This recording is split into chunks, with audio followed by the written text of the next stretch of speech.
Hello guys, আমি মিলি। So আমাদের এখানে মেলা, সো এক্সাইটেড কারণ আমি 2 বছর দেখতে পাইনি। একটা বছর আমার বোর্ড ছিল, আর একটা বছর আমার অপারেশন হয়েছিল। সো ছাড়ো সব, খুব এক্সাইটেড বিকজ 2 বছর পর দেখবো। আর এখানে যখন মেলা হয় না, খুব ভালো লাগে বিকজ এখানে আমরা প্রপার হিন্দু, আর পাশে একটা লাইক গলি আছে, সেখানে আদিবাসী, সাঁওতাল, সবাই জানো। তো এই দুটো মিক্সড করে, যদি মুসলিম থাকতো দেন ওরাও ঠিক ছিল, খ্রিস্টান থাকলে বাস ওরা মানে সবাই মিলে একসাথে, যেটাকে বলে না যেমন দুর্গাপুজো হলে, তেমন দুর্গাপুজো হলে যখন সবাই একসাথে থাকে, লাইক তখন মনে হয় না যে কে খ্রিস্টান, কে হিন্দু, কে মুসলিম, কোনো ম্যাটারই করে না, কোনো রিলিজিয়ান, কোনো কাস্ট, মানে কে কোন জেন্ডার, ডাজ নট ম্যাটার। তেমন এখানেও সেম, মানে হিন্দুদের বলতে পারো বা বাঙালিদের বলতে পারো, আমরা যেটা মনে করি আমাদের এটা সবথেকে বড় একাদশী, ভীম একাদশী। তো এখানে ভীম মেলা। তো তোমাদেরকে একটা জিনিস শেয়ার করবো, আমি অনেক কিছু মিস করেছি কারণ আমি যেতে পারিনি, আমার এখানে দাঁড়ানোর ক্ষমতাও হচ্ছে না, আমি সারা রাত ঘুমাইনি বিকজ আমার অ্যাংজাইটির প্রবলেম, তো আমাকে ঘুমের ওষুধ খেয়ে ঘুমাতে হয়। তো আমি খাইনি কালকে, তাই আমি ঘুমাতে পারিনি সারা রাত।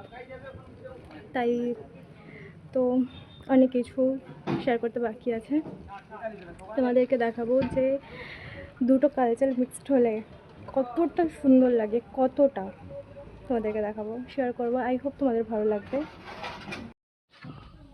মানে একদিকে সানাই বাজছিল, অবভিয়াসলি বাঙালিরা জানবে যে সানাই কতটা শুভ হয় কোনো কাজে, মানে সবাই মনে করে যে বিয়েতেই বাজে, ওটা নয়, ঠাকুরের জন্যও বাজে সানাইটা।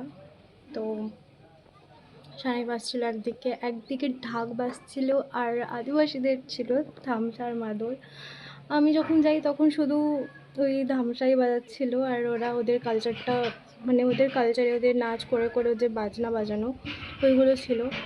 আর ওই জন্য সানাইটাও পাইনি আর ঢাকটাও পাইনি। আই হোপ তোমাদের ভালো লাগবে। যারা ফার্স্ট টাইম দেখছো তারা জানি না কেমন লাগবে, বাট যারা জানো তারা জানোই যে কতটা ভালো লাগে।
সো গাইস, আমাকে কমেন্টে জানিও যে ভিডিওটা কেমন লেগেছে। তো দেখা হচ্ছে পরের ভিডিওতে, বাই বাই।